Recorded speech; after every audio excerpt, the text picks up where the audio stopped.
আচ্ছা, আমরা প্রায় প্রত্যেকেই একটা স্বপ্ন দেখি জীবনে সেটেল হওয়ার। কি, তাই তো? প্রথমে একটা ভালো চাকরি, তারপর বিয়ে থা করে একটা সুন্দর ফ্যামিলি বিল্ড আপ করা।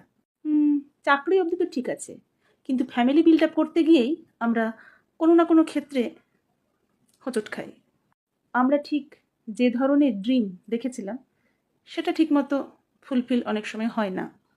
আমার নিজের ফ্যামিলির লোকজনের সঙ্গেই যেন একটা মতানৈক্য তৈরি হচ্ছে, কারোর স্বামীর সঙ্গে বা স্ত্রীর সঙ্গে, কারোর আবার সন্তান সন্ততিদের নিয়ে। তখন কিন্তু আমরা কি করব ভেবে পাই না। অনেকে ডিপ্রেশনে চলে যায়, অনেকে নিজেই নিজের ওপর দোষারোপ করতে শুরু করে, ভাবতে থাকে সব ভুলই যেন তার নিজের। অনেকে আবার প্রবলেম সহ্য করতে করতে আর না পেরে সেখান থেকে বেরিয়ে আসতে চায়।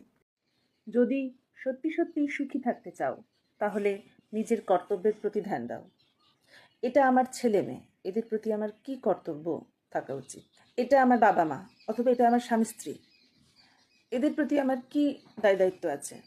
ওরা আমার প্রতি কি ব্যবহার করছে সেটা দেখো না। সেটা দেখতে গেলে তুমি তোমার নিজের দায়িত্ব কর্তব্য ঠিকমতো পালন করতে পারবে না। অপরের ব্যবহারের জন্য তুমি নিজেই কষ্ট পাবে। তুমি তোমার কর্তব্য সঠিকভাবে পালন করে যাও, দেখবে তুমি একদিন যেটা চাইছো নিশ্চয়ই সেটা পাবে। একজন পেশেন্ট তার ডাক্তারের সাথে কিরকম ব্যবহার করছে, ডাক্তার যদি সেইটা দেখে তাহলে কিন্তু সে ভালো করে নিজের ডাক্তারি করতে পারবে না। ডাক্তার কি করেন, যেন তেন প্রকরণে তার যে রোগ তাকে সারানোর চেষ্টা করে। ইঞ্জেকশন দেওয়ার সময় হয়তো তার হাত ধরে জোর করেই এক প্রকার ইঞ্জেকশন দেয় তার ভালোর জন্য। যেমন ধরুন কোনো একজন ডাক্তার গেল একটা মেন্টাল হসপিটালে, সেখানে তো সবাই পাগল। তো ডাক্তারের বাবু কাজ কি, যে সেই সব পাগলগুলোকে সুস্থ করা।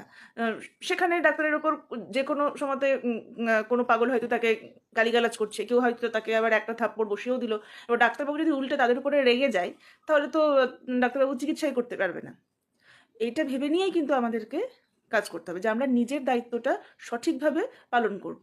হুম কে কি করছে আমার সঙ্গে, আমরা কিন্তু সেই দিকে ধ্যান দেব না।